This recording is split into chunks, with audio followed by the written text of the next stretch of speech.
Hello, I'm Courtney. Hi, I'm Dana, and we're the Egg Sisters. Today we're going to talk to you about how to achieve a bunch of different looks and textures with EVA foam and using a bunch of random Dremel bits to do it.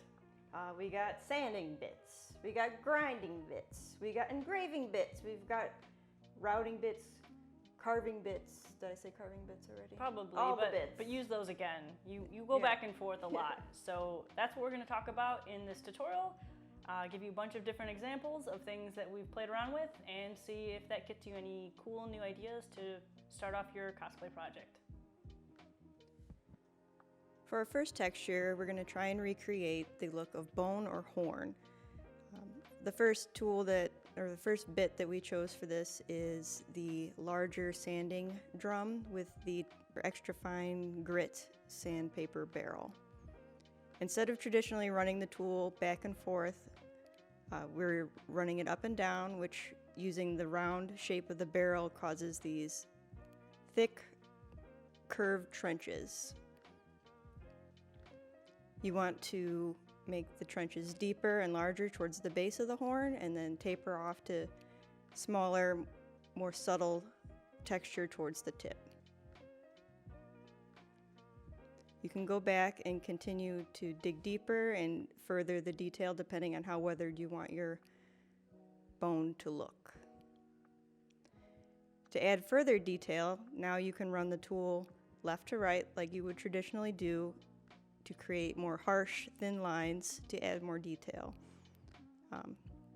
Just continuing to refine the texture until you get a nice base.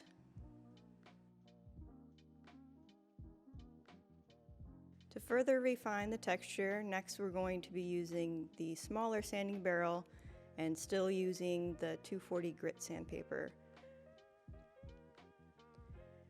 Just further refine the ridges and textures that you created with the smaller barrel, and then using the edge of the tool again to add more fine, smaller lines. I then ran the tool horizontal against the horn to add the look of growth lines of like an antler or a horn.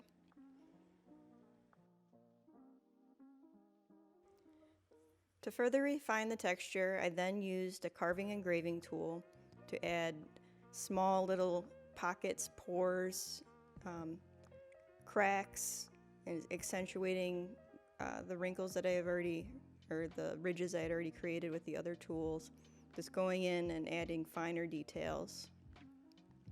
Depending on how weathered or how old you want your bone or horn to look, you can add like the pock marks and holes of the bone and add cracks. Just continue to push the texture and just add as much detail as you want depending on the weathered or the status of the bone, if it's battle damage or whatever.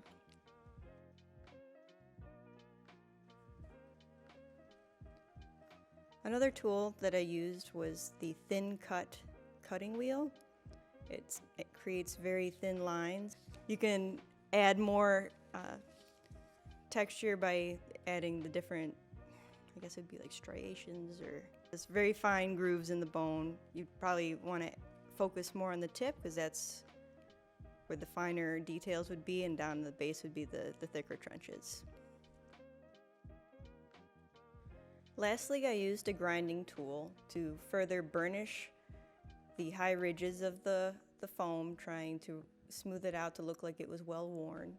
Any spots that were ragged or sharp, I would just go over the top and kind of buff down the texture to look like it was well worn.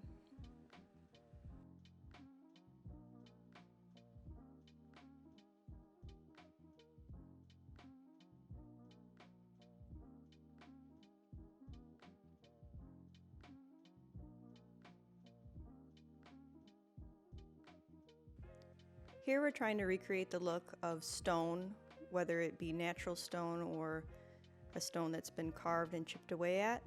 To start off with this, we used the larger sanding barrel, again with the 240 grit. We start off by gouging the edge of the foam, just holding the tool down in various pressures in different spots to take away the harsh edge. and make the illusion of chipped stone. Just keep going back over it. You can enlarge certain areas to make it a bigger chip, and then keep dabbing lightly to make smaller little divots until you get the desired look. To make the top of the foam match the edges, using the side of the sanding barrel, just very gently run the tool over the surface in a circular motion so you don't get any gouging from the edge of the sanding barrel. If you do happen to push a little too hard or wait, you can go back over it and just continue with the circular motion to make it look like the chipped or textured stone. If you want to add some detail, you can use the edge of the tool to your advantage to create like a chipped edge away of the layer of stone. To further refine the texture of the stone, using the engraving tool, you can go in and add pock marks or just holes. They could be little wormholes or cracks, just different, depending on the type of stone and what the look is you're going for. You can make it more distressed. Like by the crack, if you add more of the pore marks to just accentuate the textures you already created.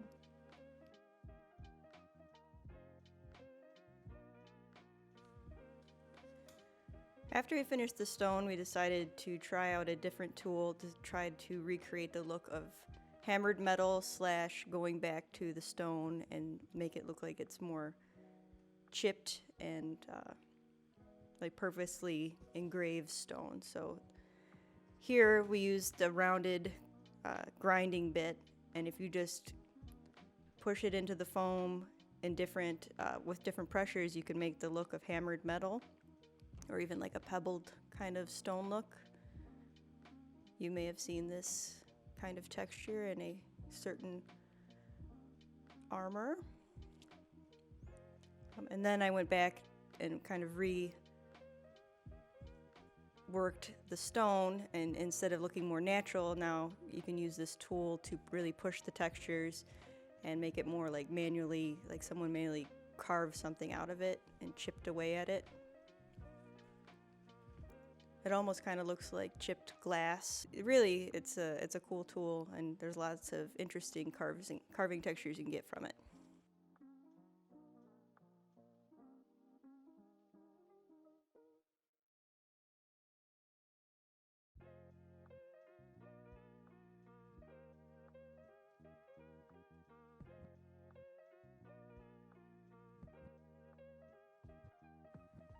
For this texture, we wanted to recreate some interesting bark, and as a good starting point, we found a reference photo on the internet and printed it out and cut it out, or at least the main pieces of bark we thought were cool to try to replicate or work with.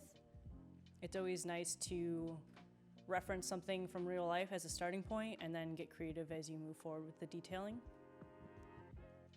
After we cut out the bark pieces that we liked, to create a layered bark look, we actually traced our bark pattern on a piece of 6mm foam and a piece of 2mm foam that we will be cutting out separately.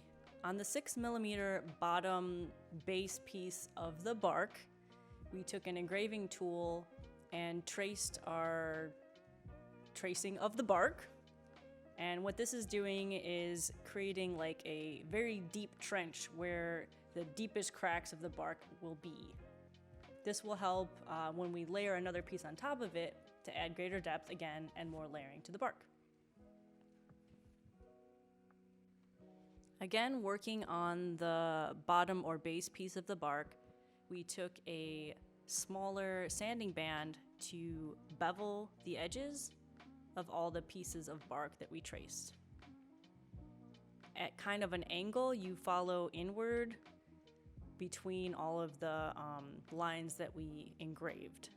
This helps create a valley from our trench to moving upward towards the taller, more extruding pieces of bark.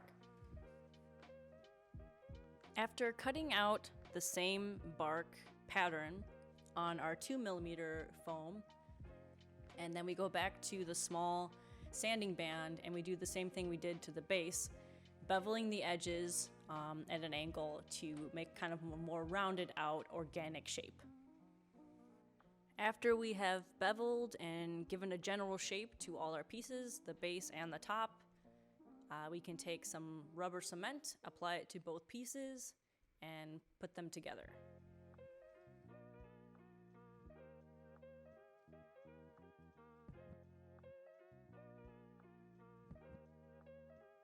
So now that we have our two pieces glued together and our bark is fully assembled, we can take the smaller sanding band and, holding it parallel to the foam, you can cut the edge into the edge of the bark. And stay with me here.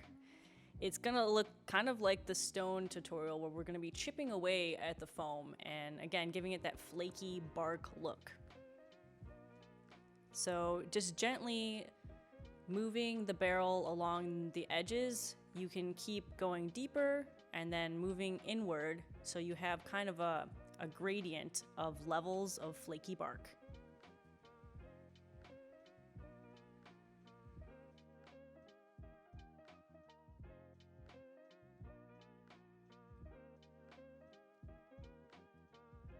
And lastly, similar to the horn tutorial that was earlier, we like to take the grinding stone and go over certain areas to play with making, pock marks, softening edges so they look more worn down and smooth, and just kind of playing around with it. It's kind of a fun finishing touch bit to use, really for any texture. And here you have your glorious finished flaky bark. You can also use this layering technique to make all kinds of other barks. If you want to try and play with a thinner millimeter foam for your top layer, you can get much more flimsy, flaky pieces of bark hanging off of your piece. That sounds very attractive, but we get excited about bark around here, so it's always fun to play around with different types of bark, textures, and thicknesses of foam. This texture turned out to be kind of a more pebbly dragon scale. We had fun kind of tracing out some larger, chunky scales with some little baby ones nooked in between. Just like with the bark, we take the engraving tool and we carve out our general shapes of the scales, which will be the deepest parts of our texture. This also gives us a nice groove for the next step where we're going to be beveling again. First, we started with the grinding stone with the kind of a cone shape. You kind of just press in on the edge that you just engraved and bevel out kind of a rounded stone texture on each of the shapes. Next, I took a smaller grinding stone that's kind of like a shape of a little bullet, and I used it really just to kind of get closer to the edges without taking away too much material on the scales. And it's just a lot of cleanup. You'll have lots of little foam nuggets you have to try and work out of there. And again, you don't want to take away too much of your material, so it's nice to have a smaller grinding tool to help clean up the crevasses, if you will. After that, I went back in with the cone grinding stone and just worked on rounding out all these scales to make them look more organic. You don't want any hard edges. You can also use the side of the grinding stone on all the surfaces of the scales to give it more of an organic shape. This one ended up having a lot of interesting heights and shapes in it. It was kind of fun. There's really no end to what you can do with scales and how this one could have turned out and what textures you can put on it. Just keep playing. For this texture, we created kind of a alligator kind of scale look. First, by tracing in some general shapes of what we've kind of seen in real life as gator skin scales. We got some larger kind of rounded boxy scales with little ones mixed in the nooks and crannies again. Once you're happy with your general pattern or template, we took a smaller sanding band and at an angle created the rounded shape of the scales. Using the edge of the barrel, you kind of create the deepest divot, and then the flat edge will help round out your scales. We clamped this piece of foam to a revolving cake stand for some ease of rounding these various scales. It worked pretty good. The alligator scales kind of have like almost like the skin lines of like human skin in a way. So you can see with the engraving tool and kind of working out the deepest parts of the scales wrinkles, if you will. It almost seems like skin wrinkles with scales kind of like bursting in between them. So you have your kind of boxy, larger scales, and then in between you've got your smaller, little circular ones that are filling in the cracks. And it's almost like you had like originally like one larger scale that's just been breaking apart. Like, you know, if you had foam that was being bent a lot, it naturally wrinkles. That's kind of like what it feels like. But you'll find when you look at skin or scale or any kind of like real life texture, you'll find some interesting patterns that you have to kind of try to figure out and translate into foam using all the tools. Then we took this smaller grinding stone again to work the smaller, rounder scales in there. Again, it's a nice tool for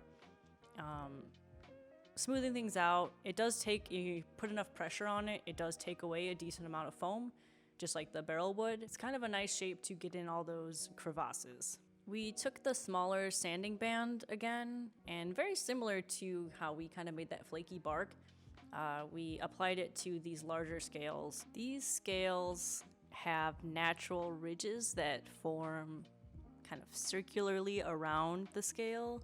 I guess maybe growth lines or something like that. So we used the edge of the small sanding barrel to gently create kind of this flaky, layered look. Lastly, we took the engraving tool again and gently worked in some interesting kind of like lines for texture around each of the scales. This isn't really an example of what we would consider a final piece, but it was a good starting point to kind of give you guys examples of a lot of different things you can do and a lot of cool various textures you can create with just foam. The more you play with the detail, the happier you will be with the end result. Here's a piece that we did for our troll costume. We utilized some different techniques for wood. The back is more of a worn, simpler wood. The front is a more textured, gnarly wood, and then more of like a carved wood on the little tusks.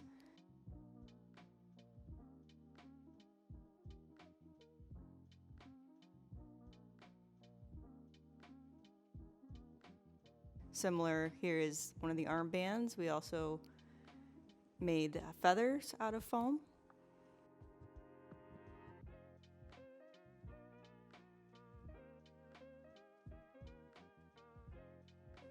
From a different costume, our necromancer, this is the scythe. It's kind of based off of just an organic mass. So this was all carved out of Dremel tools into a solid piece of foam.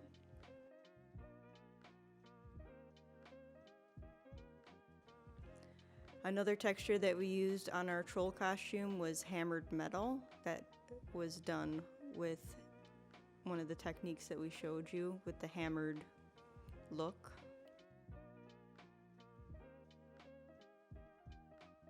For an example, for antlers, these are the antlers for our Amelia costume. Those are all carved in EVA foam.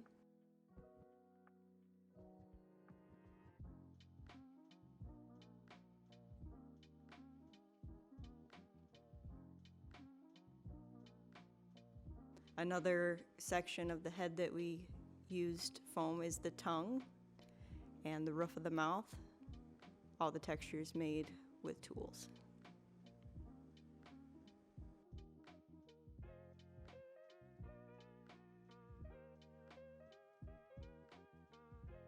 For an example of the carved stone, this pole arm from our troll costume. We wanted to create the look of carved jade using some of the techniques that we showed you to look like chipped away stone.